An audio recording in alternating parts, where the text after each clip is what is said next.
And I get it. And we could go on and on, but I want to know more about you and your world and your life. Sure. You're married. Yes, I am. Let's get personal. Kids, 2, 3? 3 kids, a boy that's 21, daughter 17, and another daughter turning 16 soon. Okay, 3. Yeah. All right. So you've been married how long? 24 years. Ooh, you're ahead of me, man. Yeah. And divorced before? Once. Okay. So how is married life for you? I couldn't do that without a cough. Yeah, right? no, it's okay. Forever evolving. Yes. Right? And I'm not being sort of, evasive over that question. But I think, one of the things about relationships is the relationship forever evolves. You know what it's like when you've got children for a large period of time, the children become the focus. Yeah. Right? What I would say is that ultimately friendship is key. Right? Yeah. People also change over time. Absolutely. Right? And, my parents 2 days ago celebrated 55 years together. Ah, nice. Right? So you've had 2 parents growing up. Yes, 2 parents growing up, right? 55 years together. They're older, in good health. I think the challenge for today's society is the concept of spending 55 or 60 years with one human being, right? In a society whereby you're talking about AGI and things are moving all the time, is very different, right? Yeah. And going back to your question, society and our needs constantly change. If I look back at my parents' generation, people always used to say, and I know you're giving this advice, right? Paul or Shiraz, you know what? To make things work, you got to compromise, yes, right? You always hear that, right? You got to compromise, right? When I look back, Paul, hardly anybody compromises, right? Okay. Most people, what they do is they accept. And I think the challenge for people going forward in the younger generation is these days, when you look at dating apps, they don't like something, they swipe left, they swipe right, they close it down, right? Okay. The ability to accept things that you don't like and that tolerance level or resilience is becoming less and less and less. Yes. And that is what I think is a big challenge for all relationships, including friendship. Yes. And I call it the illusion of choice. Right. Everybody have this illusion.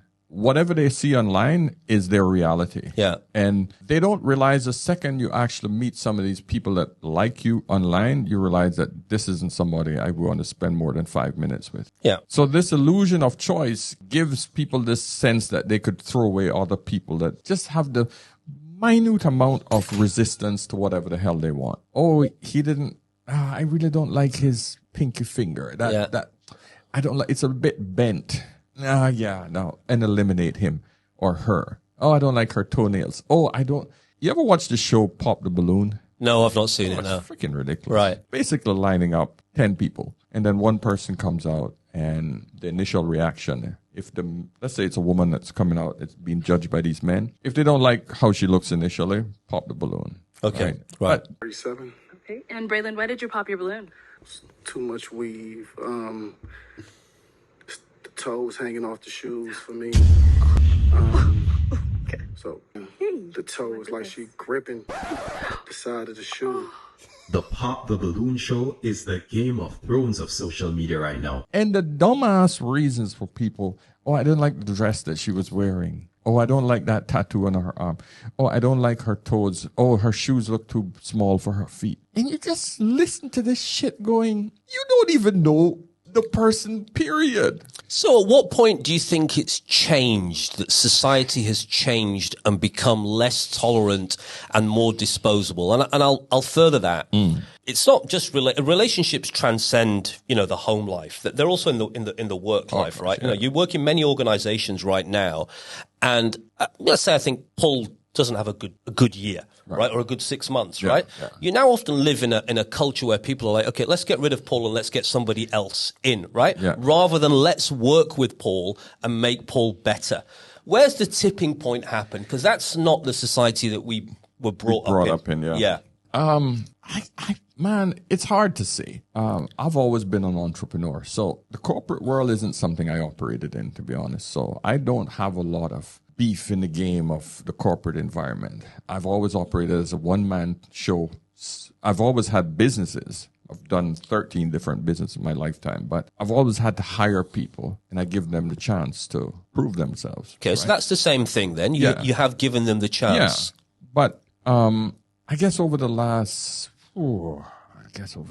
20 years, I really haven't had enough people under me. I've just sort of done my own individualistic thing because I just found that too stressful. I don't want to deal with it. You know what I mean? But let's say friendships. I have what I call tier friendships. Right. So I have 4 brothers. Not biological brothers. Yeah, okay. 4 guys I went from high school, literally 12, 13. Yeah. And they are still in my WhatsApp group and we communicate on a daily basis, whether it's sending memes. You know what, man? I refer to those people as somebody who, if you're in prison, they're in the cell next to you. Exactly, right? yes. Yeah.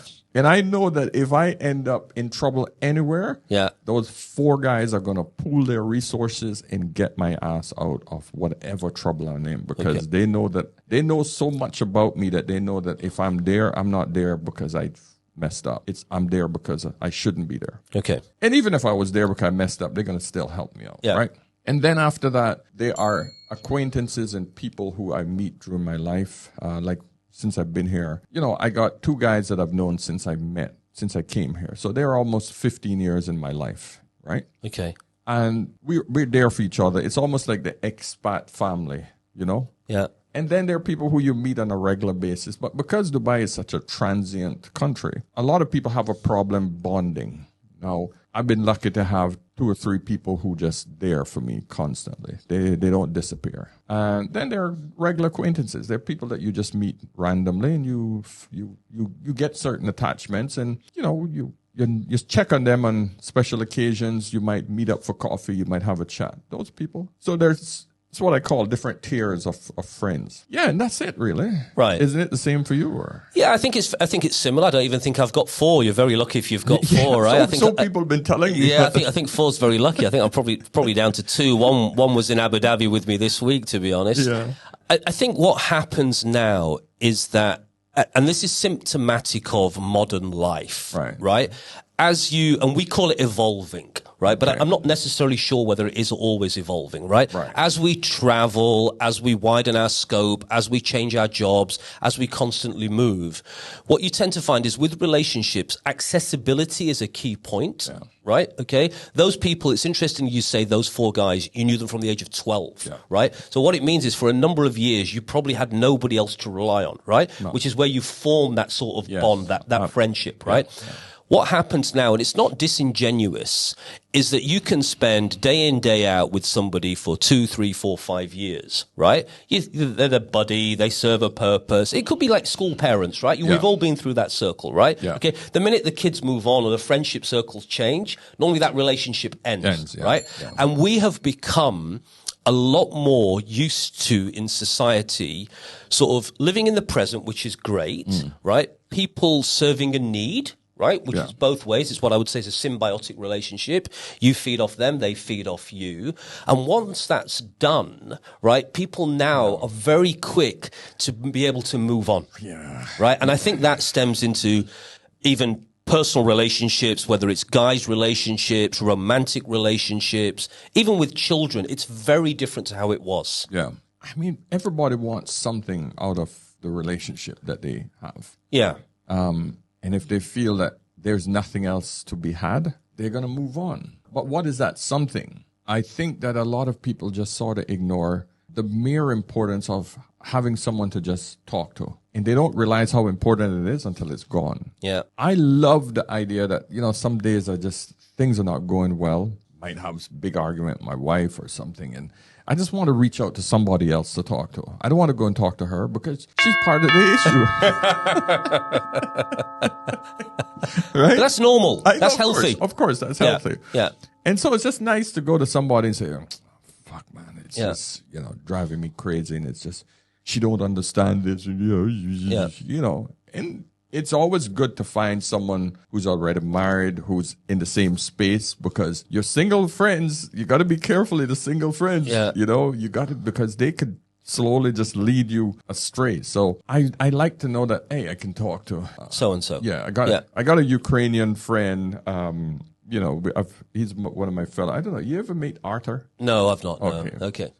Ukrainian, just placid, cool dude, economist turned photographer. And is incredibly intelligent, but his English isn't the best. Even when he's speaking with broken English, he's very, very enlightful. He's one of these esoteric kind of dudes, Even through his broken English, yeah, I get it. Like, all right, man, yeah, I get it. And he's been married now 18 years, and he gets it. So he can actually be there for me to just bring me down. And when he go through shit with his wife, he can always come to me. So those kind of friendships, especially in a world where you don't have your family, I think are essential. And I always try to tell these guys, I said, listen, man, you got to find other men who are on your wavelength and build that relationship, because that's important. Because for our mental health, man, yeah, you can hit the gym. I can hit the gym and I can hit that bag and I can kick that bag and I can lift those weights. But having another human being to just express yourself, I think it's vital. And I think, you touch upon some really interesting points. So what I would say and what I've observed is, we live in a world right now where everybody is fascinated or obsessed with equality in all shapes and forms, right? Okay? Right. There is a difference between, equity and equality, right? Having the choice and the ability is one thing, right? But we are fundamentally different, right? Okay, exactly. Men and women are different, right? People always sort of cite the exception, but if you look at the mass, we are different, right? And if you look at, men in general, what men require is very different often to what women require. And I think, once you accept that, it makes relationships a lot easier, right? You could sit with a guy, watch a game, right? You might spend 3 hours, right? Why do men like golf? Men generally play more golf, right? They don't actually chat that much. I mean, they hit a ball. I'm not a big golfer. I'm rubbish. Actually, it takes about 5 hours to go around, right? Okay. But you'll come back and somebody will say, so how was the golf? How was the day with Paul? Yeah. I don't really know. But you spent 5 hours with Paul. How do you not know what Paul Day was like? Actually, the reason I enjoyed my time with Paul was that Paul didn't really ask me any shit for 5 hours. Right? Okay. And this is what women will never understand. Yeah. They will never get it. They'll never get that. And from a female perspective, often what they look at is security and stability, right? Now, whether it comes back from, prehistoric ages, I don't know. Once you understand that there are fundamental differences, right? I think that makes life a lot easier. Yeah. I think the biggest problem and the biggest disconnect between relationships now is just that a full gynocentric push for women to be more like men. Yeah. That is where the big disconnect. And women really think that they could be like men. That is, and I know it's a controversial subject, but we are seeing the ramifications of that, where men are just not attracted to those women anymore. Men are going overseas looking for more feminine women. And I almost feel like a broken record just going through these things. Do you think it's just from the women's side, or do you think there are a lot of men that have also shifted, and so a lot of women don't like those men that have shifted to almost the feminine side? I'm not saying there are massive gender differences, but there are some, right? Yeah. You're almost punished for being what is historically defined as being masculine. This is the problem. The whole gynocentric push has also told men that they got to stop being masculine, which is being stoic, being strong, taking a command, and start being more emotional, which is the absolute opposite of being stoic. That is a problem for men, because there's nothing worse an emotional, out of control, emotionally man, because he's stronger. Yeah. The idea that, and the reason why men have to be stoic and control his emotions and bring his outlet somewhere else, is because he has more power. He has more strength. And our society is teaching men that being a man is toxic. This idea of toxic masculinity is one of the most bizarre things that they have brought up. That's one reason. The second reason, more women have decided that they don't need a man to raise a child. So more boys are being raised by women, and they have become more feminized, more feminine. This is the problem that we have, because the women are pushing the same agenda that society is telling her she should push, that her child should be emotional and he should be accommodating to women. These men are learning the hard way when they grow up. This is a video representation of why every single man should train. Now, just imagine these guys have girlfriends or wives, and those wives have to say, this is my man. This is who protects us. Yeah, I mean, let me counter a little bit of that. Sure, right? There are a lot of guys out there that also, what I would say, is abandon the responsibility. Right? Does that make sense? Of raising a child. Right? So I look at it from both sides.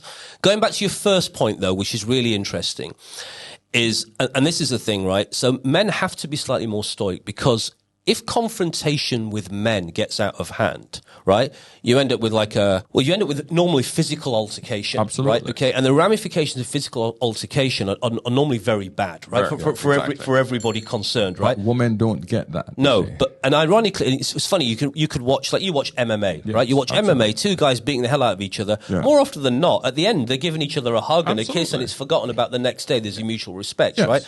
With women, often the passive aggressive side is silence, right? Or it's ostracizing somebody. You might say to somebody, you might say to your wife, well, I haven't seen so-and-so for a while. I don't talk to them anymore. Yeah, right? Yeah. Okay. Oh, gosh, right? Yeah, okay. Yeah.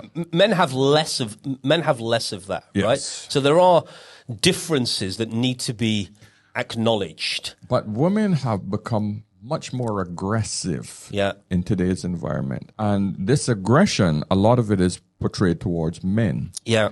Because they have a society that says to men, you can't hit a woman, you got to stay in your lane when it comes to women. And a woman, she has no filter. She can say whatever she wants because she's strong and she's independent and she's powerful. This narrative makes the woman have this false sense of security. I saw one of these shows on the Forever podcast, like a 4'6" little woman. Because she took some Krav Maga. I don't know if you know that. It's a martial arts style. Okay. She's been doing it for 3 months. Yeah. She looked at a 6'4" guy, about 3 times her body weight, and saying that she can take him out. Yeah, okay. I don't think she I haven't done this kind before, but I'm gonna try to get the leverage. All right. Don't hurt him. Just sit right here. Don't hurt him. Don't knock him out. All right. Okay, so you wanna palm it different. Don't put your thumb like that. Palm it, otherwise you're gonna hurt your thumb. So I'm gonna get you. Wow. Is this allowed? What the? Nah, you can't do it. Gil! You too little. Oh, came up! You too little. I got it. It's over. Let it go. Kick him in the face. Or the balls. No, don't kick him in the balls. Don't kick him in the balls. It's over. Stop. You can't do it. Stop. What are you doing? No, you told me stop. It ain't over till it's over. You're not really It ain't over till it's over. And she swore that she was doing it and then decided she's going to kick him in his balls just to freaking prove a point. And the guy didn't even flinch. He just sort of swat her off. So we have women with these really overinflated concept of who they are because men cannot retaliate. This is the problem that we have in our society. Yeah, okay. I mean, look, physical strength is one thing. I always remember Serena Williams, right? Greatest female tennis player of all time, saying that, if she played the number 500 man in the world, it would be like 6 love, 6 love, 6 love, right? Exactly. Okay. So I think most people acknowledge it. I think what's happening is with some of that feminist movement, right? And some of the men is the extremes are hijacking things, and people that I would say are generally within the mass are starting to feel as though they're the ones being the odd way out, right? Because extremes now are what makes news. Thank you. And what gets clicks. Yeah. And what gets these are the things that get attention. Exactly. Just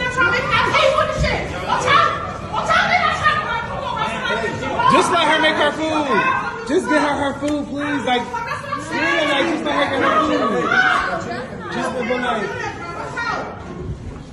Thank you. Y'all got me fucked up. Then she gonna take my food, I can't get my shit. This was tripping.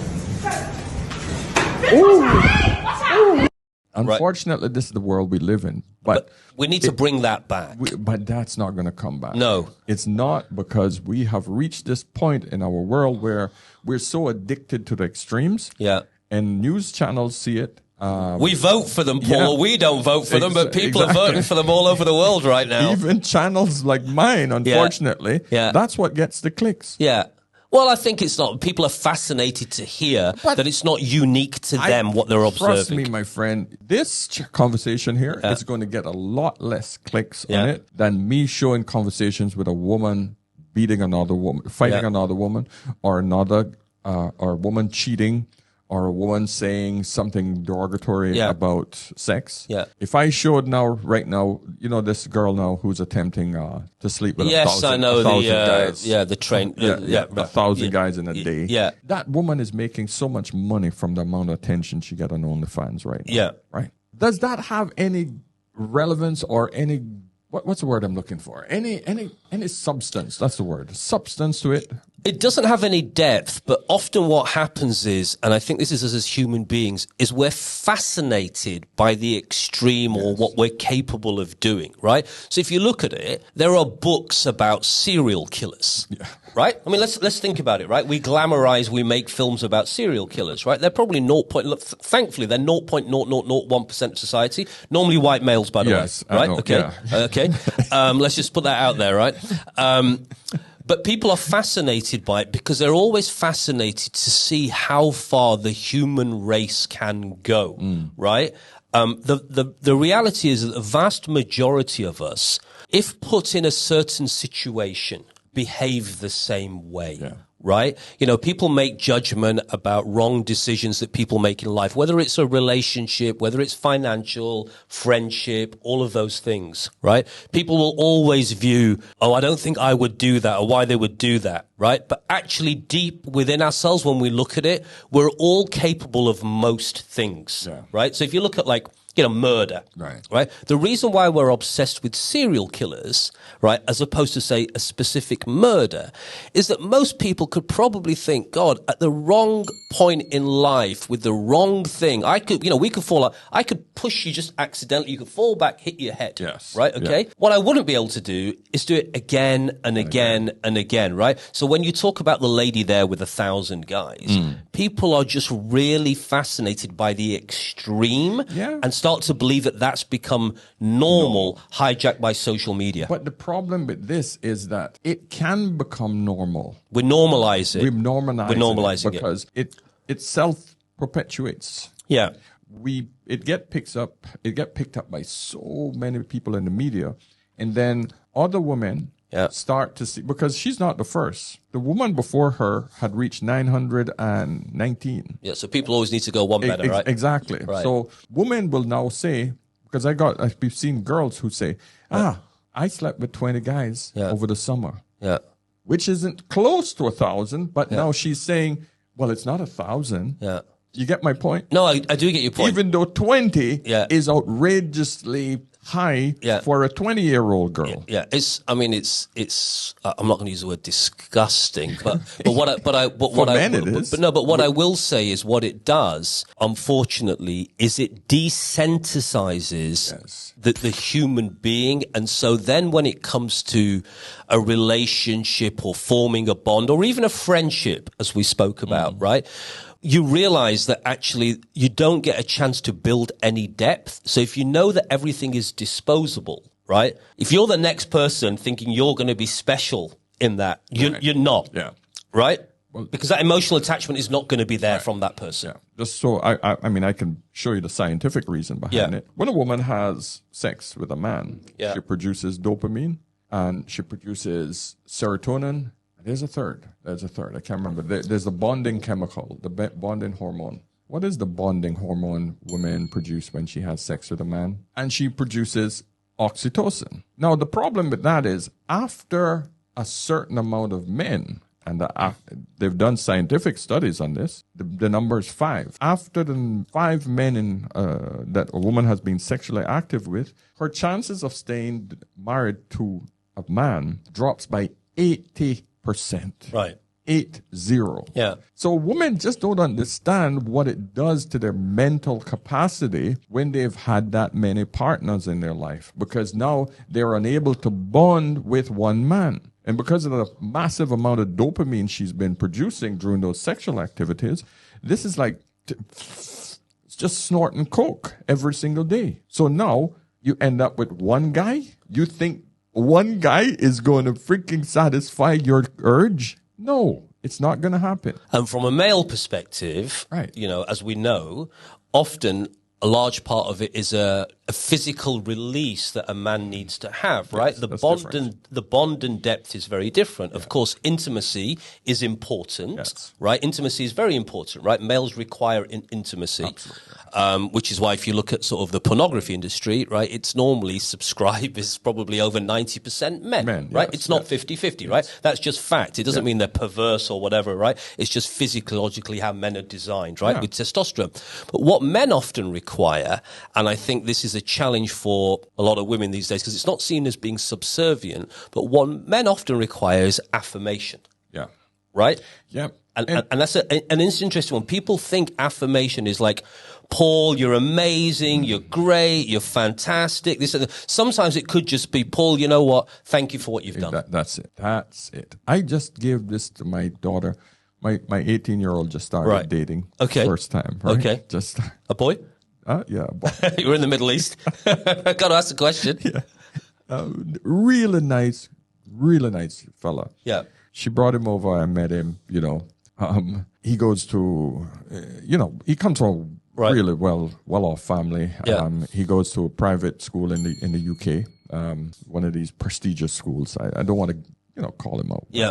But I said to her yesterday, I said, I haven't had many conversations with her, the bigger one, the older one, but the younger one, she knows everything about the red pill and how to navigate life and don't get out sexually, etc. Dad's got a channel that explains it all, right? Exactly. It does help. Yeah? Yes. So I explained it to her. I said, but I was talking about the nice because I heard her speak to him disrespectfully yesterday. And I said, don't do that. So you might think it's funny, but don't do it because men might not tell you it, but they don't respond well. And if you want to keep a good man, you better don't do that. Yeah. And she, of course, she had this. Okay. I said, do you understand me? She, yes, daddy. Yes, daddy. Okay, good. Yeah. Because that little thing, that little thank you, because I asked her, because she's been out to dinner with him a few times. And I said, did you thank him I said, who paid for dinner? She said, he does.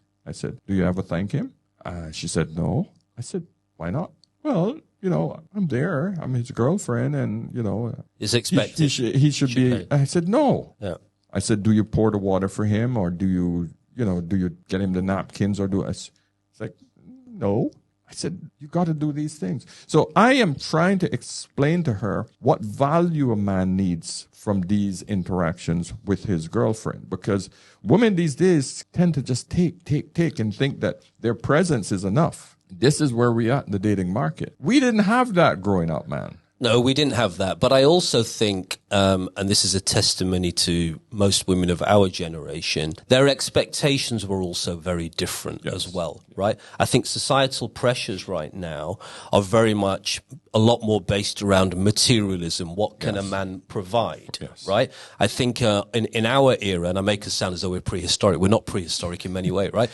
People would often look at somebody in terms of what their sort of skill set was about being a father or a partner, not solely just a provider of material items, right? Yeah. And I think that's like where the internet, media, everything has now created this almost misnomer that to be a successful man, you got to have the sports car and the big house and all of those type of things, right? In reality, I think when you speak to women who are what I would say of depth, they're actually not really interested in that, right? Not. But that's not what really gets promoted as much. And I think a lot of them, Paul, sort of look at women that, I've got young girls now, and, I'm not going to name people, but young girls now, and I deem young as being sort of below 35, right? Okay. You have the elasticity of youth on your side in terms of skin, right? Yeah. Are forever enhancing, whether it's lips, whether it's nose, whether it's ears, whether it's body part, right?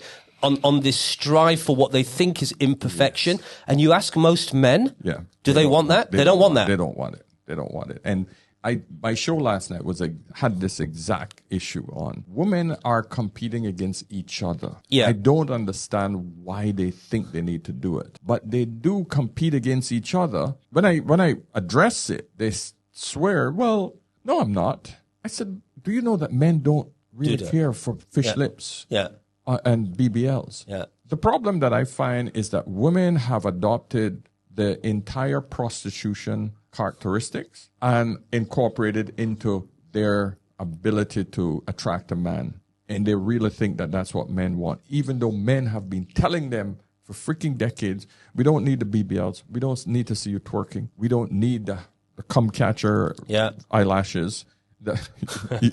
You understand where that came from? Exactly. We don't need the nails, the Wolverine nails. We don't need all of these adornments, the 1 pound of makeup that you put on your face. We don't want it. We want natural hair, natural skin. We will accept you for who you are at your age. You don't, at age 40, you don't have to compete against a 20-year-old. Yeah. You don't have to do that. But yet women do it because they compete against other women. The second a woman walks into a room, she's judged by another woman. They will say, I do it for myself. It's bullshit, freedom, right? Okay. But I agree with you on that, right? Whereas from a male perspective, so if you look at it, imperfection, right, in whatever shape or form, makes a man feel very secure. Because if somebody is striving for perfection, there is a lot of pressure, right? We're going to a deeper angle here.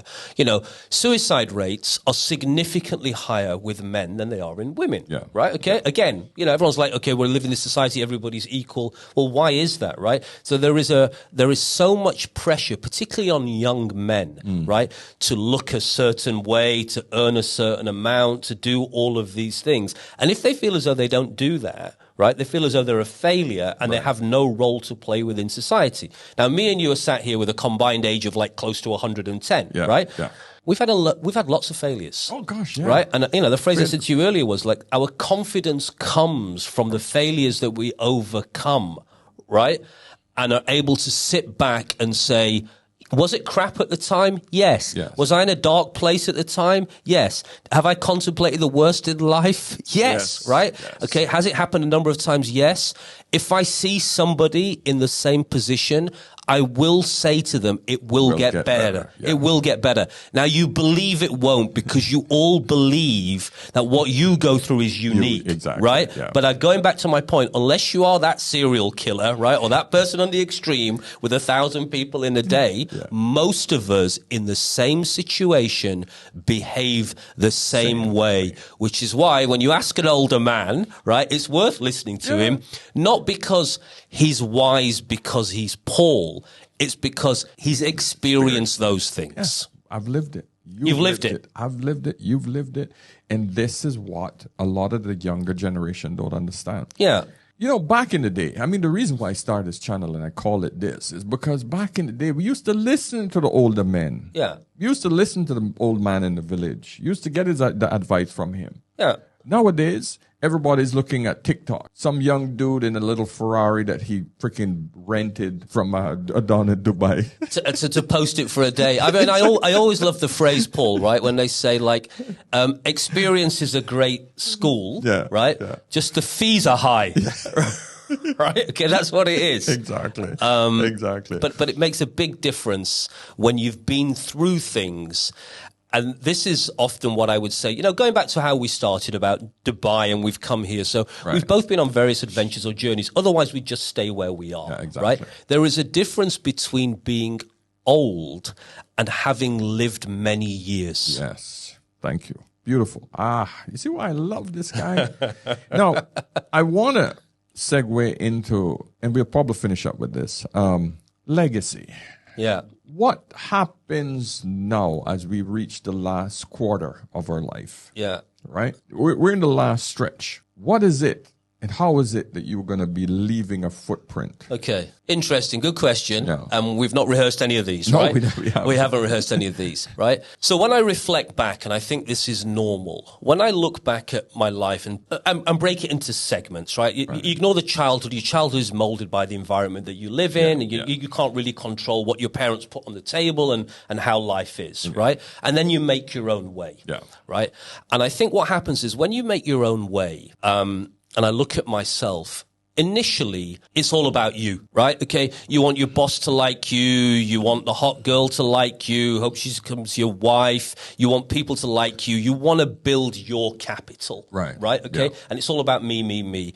And often what you think is success is by acquiring things. Yes. Right? Yeah. Okay, it becomes resources is something that you need to acquire when you're young. And you kind of want to show the world what you've acquired to say, you know what, I've made it. You got a new car, dude. Yeah, great. Okay, what were you driving last time, right? Okay. But it's also to attract a mate. It is. Yeah. Okay. Right? Okay, because you look at it that way, right? Yeah. And the mate, by the way, is not just a female mate. Sometimes it's a group of friends to say you want to fit in or whatever, Absolutely. Right? Yeah. Then I think for me, what was the second segment was very much about family life, raising children, the expectations of being a father. You know, you then looked over at the single guy, right? And you think, you don't realize how much time you actually have to yourself to do things, right? Okay. You're taking a lot of joy at times, but there's also an element of resentment. Why can't I watch this game? Why can't I go here? Right. Okay. And it's about creating that. Right. And you see a lot of guys that then talk about family, the expectations of responsibility and building. Right. Yeah. What I would now say is, and I never thought this would happen to me, I'm moving into a phase of giving, right? Okay. And I think that's just hopefully what I think is it's a natural evolution. There's one last stage after this as well, which I'll come to, observing my father. Yeah. But you move to a stage of giving. So, you know, I use the word of my children, right? Or the colleagues that I work with, I genuinely say to them, look, I want you now to be better people, right? I'm sure most of the time they listen to me and say, oh, you know, can't be bothered, right? Because we've all kind of been there, right? But it is about giving. And giving doesn't have to necessarily be philanthropy. It could be knowledge. It could be time, right? It could be skill set. Am I doing that for a legacy? It's not deliberate, but I think what happens is, as we get grey hair, right, things change within us. There is a reason why you don't see 70-year-old guys outside a pub fighting and rolling around, right? Exactly. One is they've probably got artificial limbs, right, and pacemakers, okay? But the other one is that you don't have the testosterone level and the feeling that you were in your 20s, exactly, right? Yeah. So I think that's important. What I would say is the final phase, which hopefully we get there, right? In this part of the world, they say, inshallah, thank God, right? Yeah. We get there, right? Yeah. And I look at my father, right, who's 94, 95, right, in May. And I look at, like, what does he do all day, right, okay, at that stage, right? And he's reached a stage of what I would say is serenity, right? Now, these days, you have to spend a lot of money and buy mindfulness books and this, that, and the other. But I ask him, like, what's his purpose in life? Why do you get up every morning, right? And his is to feed the pigeons, right? He feels as though he needs to get up, right, at 8 o'clock in the morning to feed the pigeons. Purpose. And what I would say is, from what I've observed, is that the earlier you build purpose in life and some kind of structure, even if it's your morning coffee from the same place at a certain time, the object itself will change over time, right? But that sort of innate sort of repetition will stay within you, and that will serve you. And I think for him, Paul, I will say this, right? And, you know, I know this is going out. For many years, my father was, you know, working class, immigrant, moved over from Pakistan, worked on the buses. We had a convenience store, never had any money, not particularly fluent in English, and not what I would say is highly educated in conventional forms. Right? Okay? So for most of the life, I wouldn't view him as a wealthy man. Right? Then you moved to the UK. He moved to the UK when he was 40, still, you know, all of those struggled, brought us up, you know, very stable household, a lot of love, but not somebody that you would ever deem as being wealthy. I don't think the guy ever had more than $10,000 in his bank account ever in life. Right? Okay? Yeah. I look at him now, he's probably the wealthiest person I know, right? And I know some people who are billionaires, right? And for him, joy is he wakes up every morning. There is nowhere he'd rather be. He cuts the fruit for my mum's breakfast. His grandkids come round and visit him. And when I call him up occasionally, not as much as I should do, so please make sure you call your parents more often. Yeah. When I do call him up, no matter what is going on in his life, he answers the phone with, "Hey, Shiraz, how are you?" And I said, "Dad, how are you?" Right? Yeah. And he genuinely loves life and embraces it. A couple of years ago during COVID, he was very close to sort of passing away, right? Fortunately, he made it through. And it's the first time I've ever seen tears in his eyes in 90 years. And he turned to me and my sister, we were in the room, and he said, "Look," he said, "life goes by so much faster than you think. Yeah. Don't waste time stressing about things that are unnecessary." And I've kind of taken that lesson now going forward. And if there are things that I don't like, Paul, or people that I don't like, I just cut them out. Yeah, get rid of it. So now, what do you want to be remembered as when we pass? What you know? Yeah. So, well, the reason we're not there yet. Yeah, hopefully, right? I know, but here's the thing. Yeah. The reason I ask you this question, and guys, none of these questions were prompted, by the way, just so that you understand. I just got my voice cloned. Okay. I want you to listen to this, okay? You got a lovely voice, by the way. So it's a TV. You can still, it's like Barry White sat next to me. You as well, man. You as well. But I did this because I'm just blown away by the way these AI software works, right? Back to the AI again. No problem. Do this without my glasses. Yeah. This is how I immortalize myself. Okay. I want to basically take myself and digitalize everything that I do. Okay. That's pretty much what I want. Right. I have found my today because my tomorrow has already come.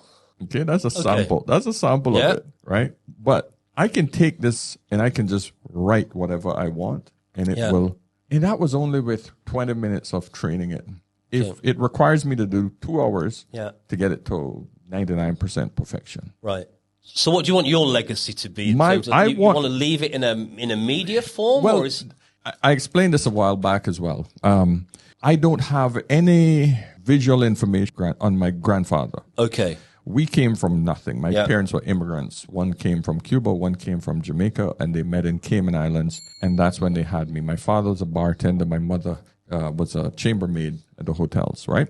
And they grew 9 kids, right? Right. And we all ended up quite well, very well, to be honest with you. We all lived very well. But I don't have anything at all about my grandparents. I remember seeing my grandparent probably around 11 or 12, and I have this very, very, very, I mean, it's almost a smidgen of visual of what they look like. But I would love to have some photos. Back then, they couldn't afford to buy a camera. Poor people didn't have cameras. There's absolutely nothing. We have nothing. Like they didn't exist. I don't want to be that guy. Okay. I want to be the guy where, I got 2 daughters. Hopefully they'll produce some kids. Yeah. But they will be able to look back and say, that's grandpa. Look at all these. They did this video. This is how he sounds. Oh, we want to bring him back. This is his avatar. This is who he is. Yeah. I want to produce as much content as possible. Okay. So that my digital footprint on this earth stays massive. It's massive out there. Okay. My other purpose is to do exactly what your father's doing, but I'm doing it on a massive scale. I want to advise. I want to help people. So this is my way of leaving a legacy. Yeah. Okay. So look, I think the first one is technology now allows us to do the first, right? People can, hear us, see us, know what granddad sounded like or great granddad, right? Okay. So you do that. The second side to me is ultimately, the only people that really remember you after you've gone, right, or your children, and if you're fortunate enough, your grandchildren, right? Okay. So for me, legacy often is, the behavior and sort of values that I leave behind, right?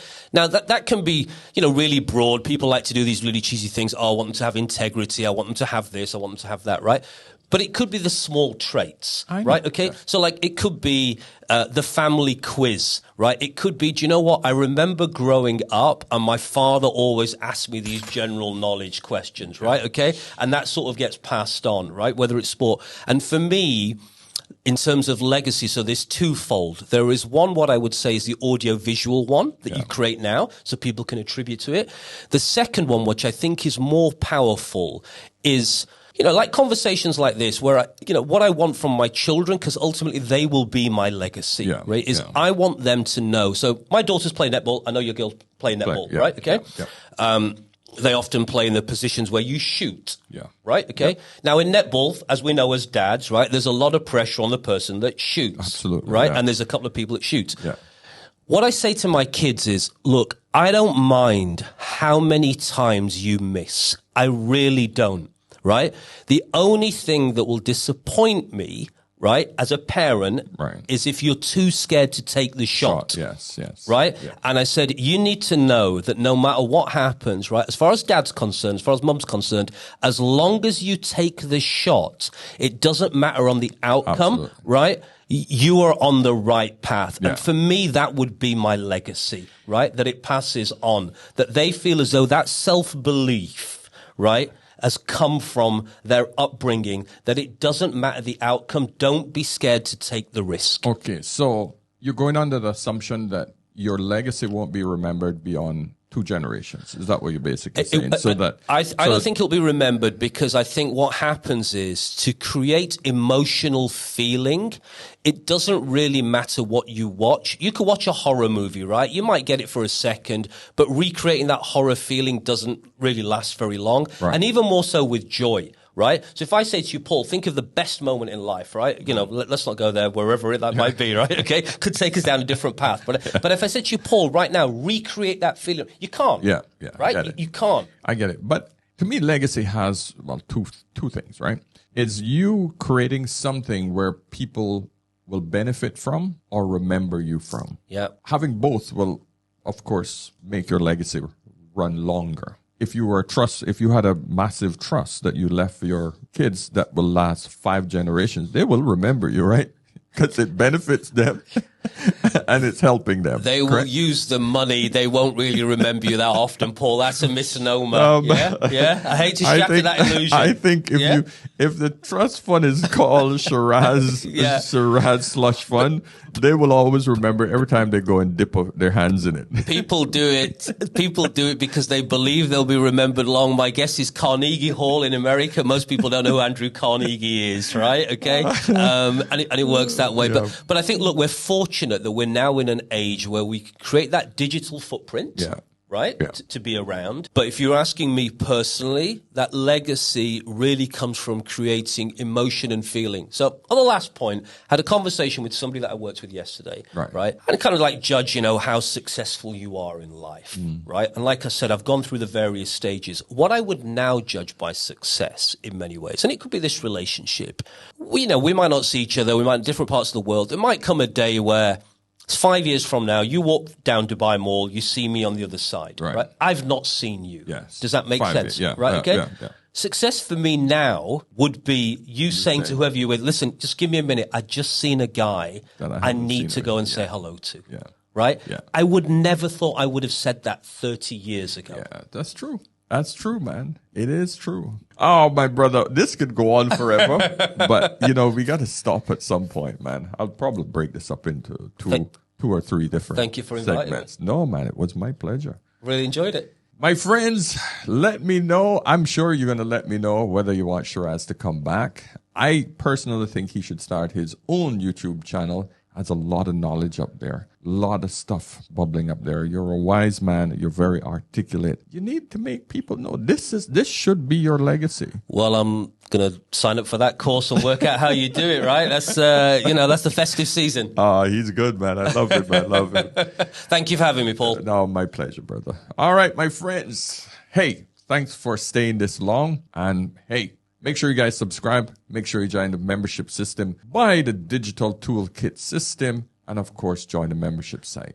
So my friends, have an amazing Christmas. Remember, it's Christmas tomorrow.